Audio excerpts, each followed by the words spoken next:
I'm here with Danny Wright at the Freedom Centre in Perth. Danny, what are we here for? Tonight's the ExSight exhibition launch. And this is the flyer. Yeah. And what's this all about? The ExSight exhibition is basically an exhibition of the works that the young people have produced through a series of art workshops that we've been doing at the Freedom Centre throughout this year.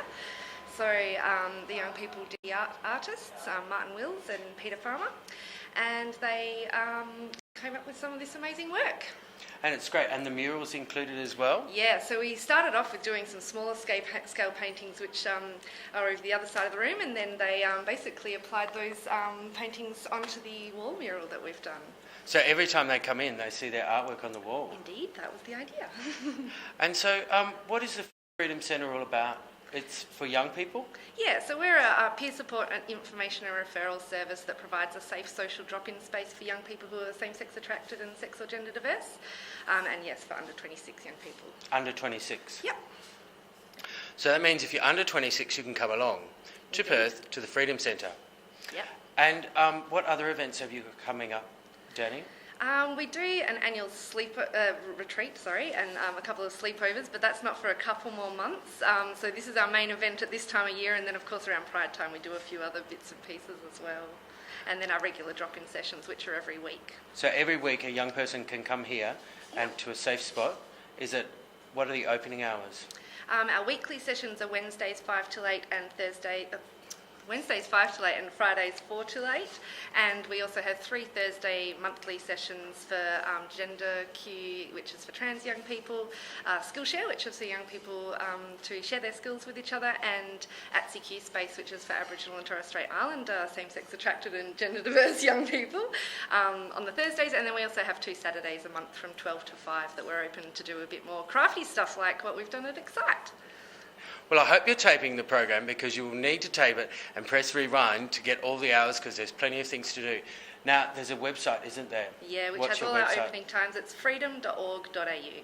That's great. So if you want more information, go to the website. I'm here with Trish Langdon, who is the CEO of the Western Australian AIDS Council, and also a former board member of AFAO. Now, AFAO is the Australian Federation of AIDS Organisations. Hi Trish, how are you? Hi James. Good to see you. Yes. This is a great exhibition, isn't it? It's very good, and it's I think because it's been so participatory for the young people, I think that's the other part that's really exciting. It's you can put on an exhibition, but if people haven't actually been part of the process, it doesn't mean quite as much. But they've been working on this for a few weeks, well actually probably closer to a few months, and they've really put their heart and soul into it. Yeah, it's great. Some of the artwork is temporary, but this behind us and the other exhibition, the other mural over there, it's permanent. Yes, so it's a big facelift for the centre. Yeah, it's very bright, and it's high quality. I mean, we've done murals in the past, and they haven't looked quite as good as this. It is great. It's great. Now, Trish, AFAO. Most people know about AIDS councils. Yes. Where does AFAO fit into the picture? AFAO is the Australian Federation of AIDS Organisations, and it's the peak organisation, and it is made. The membership is all of the states and territory AIDS councils, and as well as 4 community-based organisations or 4 peak organisations. So that consists of Scarlet Alliance, AVIL, which is the peak organisation for injecting drug users, Scarlet Alliance, NAPWA, National Association of People Living with HIV and AIDS, and Anukkana, which is the newest member, which is for Aboriginal and Torres Strait Islander people. We like acronyms, don't we? Yeah, well, Anukkana actually means something. Don't ask me what it is. You can't remember everything. No, I can't remember everything. So, Trish, what are the key messages that you think that Australians should be thinking about when they think about HIV? Well, I think that there's a few things. I think it hasn't gone away, but I think people feel like it's gone off the boil a bit. I think that we still have to remain vigilant with regard to stigma and discrimination and prejudice, because I think there's a generation of people who still feel that it's okay to discriminate, and I think in those instances, one of the hallmarks of the Australian epidemic, or the success, if you like, of the Australian epidemic, has been that people's human rights have been, have always been preserved as far as possible, unlike in other countries.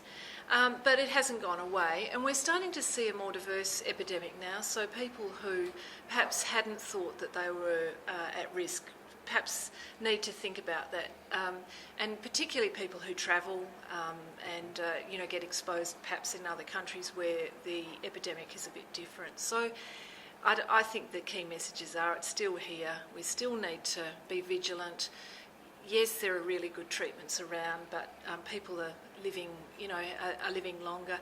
I think in terms for positive people, I think there are some new challenges and complexities with people who are getting older with the virus, both people who have had the virus a long time, but also people who have acquired the virus later but are growing older with it. And I think I think there's some challenges ahead for us in the next probably 5 to 10 years, or not perhaps even 5 years. So.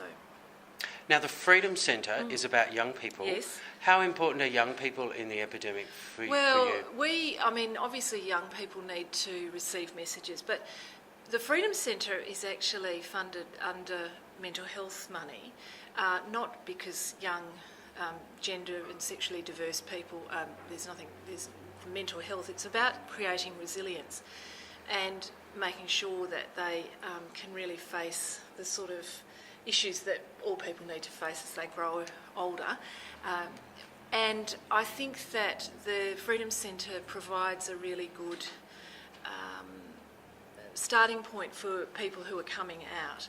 And what we're hoping, so that the HIV message isn't the penultimate message here, but it's about self-esteem. It's about self-esteem, it's about feeling confident, about taking your place in the world, about not giving up, about learning new skills, and that will all have a long-term effect for HIV prevention. So that's how it all fits in together.